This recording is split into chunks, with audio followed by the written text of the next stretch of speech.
என் லைஃப்பில் இந்த மாதிரி ஒரு பெயின்ஃபுல்லான ஒரு சுச்சுவேஷனை நான் ஃபேஸ் பண்ணதே கிடையாது. மனசு முழுக்க வலி வலி மட்டும்தான்.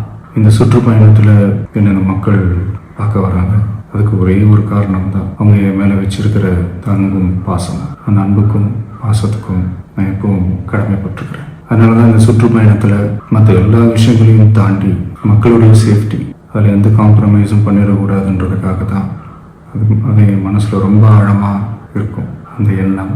அதனால தான் இந்த அரசியல் காரணங்கள் எல்லாத்தையும் தவிர்த்துட்டு ஒதுக்கி வச்சுட்டு மக்களோட சேஃப்டி மட்டும் மைண்டில் வச்சுக்கிட்டு அதுக்கான இடங்களை சூஸ் பண்ணுறது, அதுக்கான இடங்களை பார்த்து பெர்மிஷன் கேட்குறது, போலீஸ் டிபார்ட்மெண்ட்டில் அதை ரிக்வெஸ்ட் பண்ணி கேட்போம்.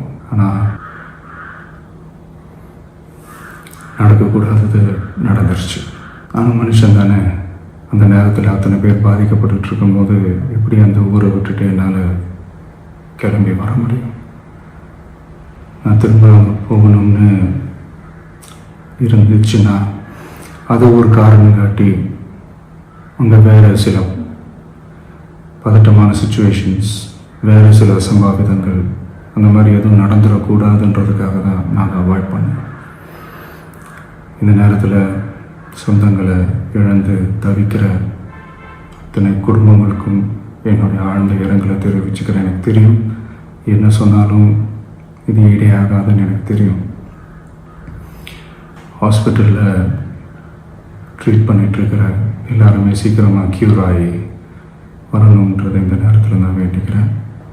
கூடிய சீக்கிரமே உங்கள் எல்லாரையும் நான் சந்திக்கிறேன். இந்த நேரத்தில் எங்களுடைய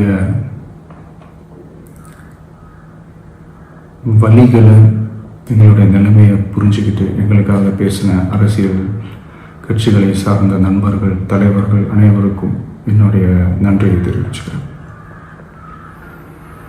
கிட்டத்தட்ட ஒரு 5 மாவட்டத்துக்கு பிரச்சாரத்துக்கு போனோம். இந்த மாதிரி எதுவுமே நடக்கல. ஆனால் கரூரில் மட்டும் ஏன் எப்படி நடக்குது, எப்படி நடக்குது?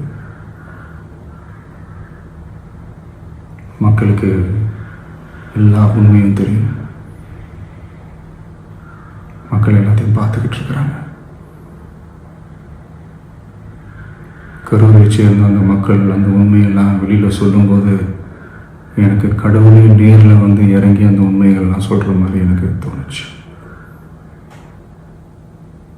சீக்கிரமே எல்லா உண்மைகளும் வெளியில் வரும்.